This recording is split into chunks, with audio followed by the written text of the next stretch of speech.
வெறும் ரூ. 2000 குடுத்தா போதும், ஜெயில்ல ஒரு நாள் நம்ம ஜெயில் லைஃப் எப்படி இருக்குன்னு சொல்லிட்டு நம்ம லைவா வாழ்ந்து பார்க்கலாம்.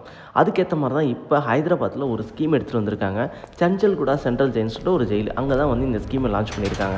இதோட நேம் என்ன அப்படின்னு கேட்டிங்கன்னா வந்து ஃபீல் த ஜெயில். அதாவது ஒரு நாளைக்கு ஜெயிலோட லைஃப் எப்படி இருக்கும், லைஃப் ஸ்டைல் அங்கே எப்படி இருக்கும், அவங்க ஆக்டிவிட்டீஸ் எப்படி இருக்கும், இதெல்லாமே லைவா ஒரு நார்மல் பர்சன் வாழ்ந்து பார்க்கறதுக்காக தான் இந்த ஸ்கீம் அப்படின்னு சொல்றாங்க. இந்த ஸ்கீம்ல யார் வேணாலுமே போய் ஜாயின் பண்ணிக்கலாம். யார் வேணாலும் ஜெயில்ல போய் இருக்கலாம். அதுக்கு வந்து அவங்க ஒரு ஃபீஸ் வாங்குறாங்க. என்ன அப்படின்னா வந்து ₹1000 நம்ம பே பண்ணோம் அப்படின்னா வந்து 12 மணி நேரம் நம்ம ஜெயில் லைஃப் வந்து வாழலாம். அங்கே வந்து ஃபுட் எப்படி இருக்கும், அங்கே ஜெயில் பிரிசன் லைஃப் எப்படி இருக்கும், அங்கே ஒர்க் எப்படி இருக்கும்லாம் வாழ்ந்து பார்க்கலாம்.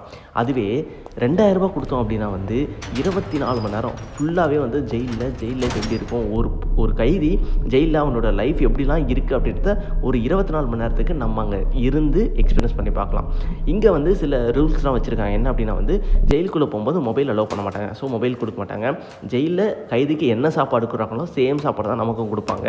அதே மாதிரி சாதாரண பிரிசன் பெட் தான் கொடுப்பாங்க. ஸ்ட்ரிக்டாக ரூல்ஸ் ஃபாலோ பண்ணுவாங்க.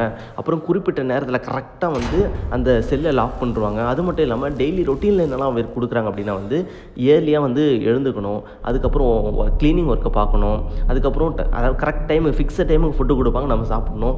லிமிட் டைம் வாக் பண்ணலாம். அது மட்டும் இல்லாமல் ரொம்ப சைலண்ட்டாக தான் இருக்கணும். சைலண்ட் மெயின்டைன் பண்ணியே ஆகணுன்ற மாதிரி சொல்கிறாங்க. அதுக்கப்புறம் வந்து ஸ்ட்ரிக்டாக ப்ரிசன் டிசிப்ளின் ஒன்று இருக்கும் தெரியுமா, அந்த டிசிப்ளின் நம்ம ஃபாலோ பண்ணியே ஆகணும் அப்படின்றாங்க. இது வந்து கைதிகள் யூஸ் பண்ணுற பேசிக் ஃபெசிலிட்டிஸ் மட்டும்தான் இருக்கும். மற்றபடி நம்ம எதிர்பார்க்குற மாதிரி லக்ஸரி அப்படிலாம் இருக்காது. நார்மல் கைதி எப்படி அங்கே இருக்காங்களோ அந்த ஃபெசிலிட்டிஸ் பண்ணுறதை அதில் கொடுத்துருப்பாங்க அப்படின்னு சொல்கிறாங்க. இதோடைய நோக்கம் என்ன அப்படின்னு சொல்கிறாங்கன்னா வந்து மக்கள் ஜெயில் வாழ்க்கை எப்படி இருக்கும், க்ரைம் பண்ணால் அதுக்கான கான்சிக்வன்சஸ்லாம் என்ன நம்ம ஃபேஸ் பண்ணணும்னு சொல்லிட்டு புரிய வைக்கிறதுக்காக தான் வந்து இந்த ஸ்கீம் அப்படின்னு சொல்கிறாங்க. அஃபிஷியல் சொல்கிறபடி பார்த்தோன்னா வந்து இது பனிஷ்மெண்ட்டுக்காக கிடையாது, ஒரு அவேர்னஸ்க்காக தான் அப்படின்னு சொல்கிறாங்க. இதுக்காக தெலுங்கானா ஒரு ப்ரிசன் மியூசியமே ஓப்பன் பண்ணியிருக்காங்க. அங்கே வந்து ஓல்டு ஜெயில் ஹிஸ்ட்ரி, அப்புறம் ப்ரிசன் ஸ்டோரிஸு, அப்புறம் ஓல்டு ஜெயில் ஐட்டம்ஸ் இதெல்லாமே வந்து ஷோகேஸ் பண்ணி வச்சுருக்காங்க.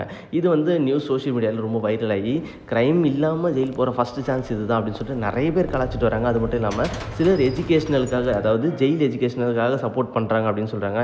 இன்னும் சிலர் வந்து இது வந்து ஒரு டூரிசமாக அப்படின்னு சொல்லிட்டு ஷாக்கும் ஆகுறாங்க. இந்த வீடியோ பற்றி நீங்கள் என்ன நினைக்கிறீங்க அப்படின்றத கீழே இருக்க கமெண்ட்ஸில் கமெண்ட்